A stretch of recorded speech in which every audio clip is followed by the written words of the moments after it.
మనకెందుకు అనుకోరు, జగమంతా మనదే పరివారం అంటారు.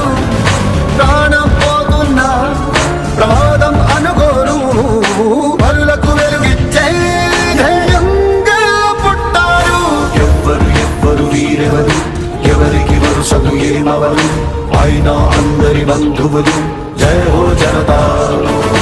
ఒక్కరు కాదు ఏడుగురు, దేవుడు పంపిన సైనికులు, సాయం చేసే సాయుధులు. జయ హో జనతా.